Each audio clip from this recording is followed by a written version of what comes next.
Sa pang-opisyal ng Department of Education, nagsabi sa pagdinig ng House Quadcom Committee na nakatanggap din umano siya ng mga envelope na may lamang libo-libong piso noong 2023. Inusisa rin sa pagdinig ang 16 na bilyong pisong ginastos umano ng Office of the President sa loob ng 11 araw noong 2022. Unang balita, si Ian Cruz. Sa pagpapatuloy ng pagdinig ng House Committee on Good Government, humarap si Attorney Resty Osias na natalagang Director 4 ng DepEd noong panahong kalihim nito si Vice President Sara Duterte. Ayon kay Osias, nakatanggap umano siya ng 4 na envelope mula Abril hanggang Setyembre ng 2023, panahong hindi pa siya chairman ng Bids and Awards Committee 6 ng DepEd.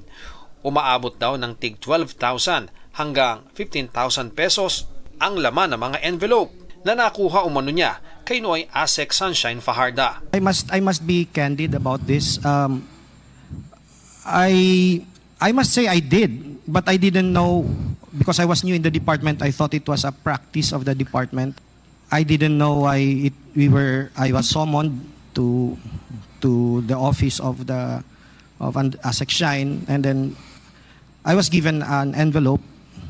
And it was later on I found out that there was money in it, but it was not because I was a back member or whatever yet, because I was not at that time. Paglagpas ng Setyembre, wala na raw natanggap si Osias, bagay na pinuna ng isang kongresista. Mukhang sumakto sa panahon na hindi na ginamit ng DepEd yung confidential fund for the last quarter nang pumuputok na issue ng confidential fund.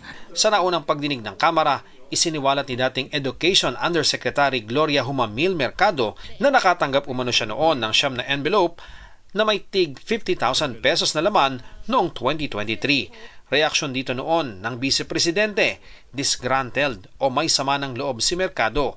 Nagsolicit daw si Mercado ng 16 million pesos sa isang kumpanya gamit ang pangalan ng Vice nang walang authorization, bagay na itinanggi ni Mercado. Sa pagdinig, tinanong din si dating DepEd spokesman Attorney Michael Poa kung nakatanggap siya ng envelope. May nakuha nga raw siya pero paliwanag ni Poa dahil ito marahil sa mga paluwal niya na 3,000 to 4,000 pesos kapag nagkakaroon ng problema. Do you remember sometime December 2022 or early December, I did receive an envelope, just minimal amount. There were instances that I would receive, but not from Asek Shine. VP gave it to me herself. Sinisika pa ng GMA Integrated News sa makuha ang panig ni VP Sara, gayon din ng Asek Fajarda sa nabanggit na mga opisyal. Sa pagdinig ng House Committee on Good Government, tinalakay ang 16 million pesos na binayaran ng Office of the Vice President para sa paggamit ng 34 na safe houses sa loob ng 11 araw noong 2022. Ang kada safe house, binayaran mula 250,000 pesos, 500,000 pesos at may 2 safe house na binayaran ng tig 1 milyong piso bilang renta para lamang sa 11 araw. Para sa 11 days, yung 500,000 para sa isang safe house. Yes, Mr. Chair. Now, if I asked you, how much would that be per day para sa isang safe house?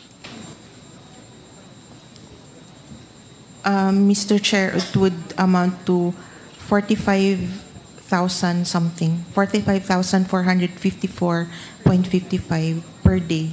Ano po kayang klaseng safe house ito na 45,000 per day ang rental?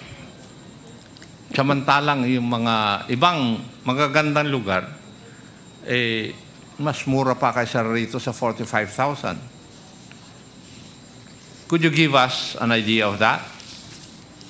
Mr. Chair, we do not have information on the safe houses. Kinuha ng OVP ang pondo mula sa confidential funds nito. Bahagi ng kontrobersyal, the 125 million na pondo na ginastos ng tanggapan ni Vice President Duterte sa loob lamang ng 11 araw. Acknowledgement receipts lamang ang isinumite ng OVP sa Commission on Audit bilang patunay kung paano ginamit ang pondo. Kung titingnan ng mga acknowledgement receipts, ilan dito walang nakalagay na pangalan ng tumanggap ng bayad. Merong hindi mabasa ang pangalan, meron ding hindi pirmado. Ayon sa kinatawan ng COA na si Attorney Gloria Camora, wala na silang ibang detalye tungkol sa mga safe house na ito. Ang nakalagay lamang daw sa OVP Accomplishment Report, ang mga safe houses daw ay para sa ligtas na pagpapatupad ng OVP initiatives and confidence building. Pinasubpinan na rin ng komite ang 6 na opisyal ng Office of the Vice President na hindi nakadalo sa pagdinig. Hihilingin din nila sa Bureau of Immigration na isama sila sa lookout bulletin. Hinihinga namin ng pahayag si VP Sara at ang Office of the Vice President tungkol dito. Sa position paper na isinumite ng OVP sa House panel, sinabi ng mga opisyal na hindi sila dumalo sa pagdinig dahil hindi na umano ito in aid of legislation. Ang mga data naman daw na itinatanong ay maaari nang maberipika sa pamagitan ng mga report ng COA. Sa panibagong pahayag ng OVP, sinabi nitong unnecessary o hindi kailangan ng mga pagdinig ng Committee on Good Government at hindi rin daw obligadong pumunta ang mga resource person. Nag-iingat din daw ang OVP sa pagtalakay sa mga isyong pending na sa Korte Suprema dahil sa sub judice rule at dahil posible anilang makaimpluwensya ang pagdinig sa pag-audit ng COA, dapat na rin daw itigil ang mga hearing. Ito ang unang balita. Ian Cruz para sa GMA Integrated News.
Igan, mauna ka sa mga balita. Mag-subscribe sa GMA Integrated News sa YouTube.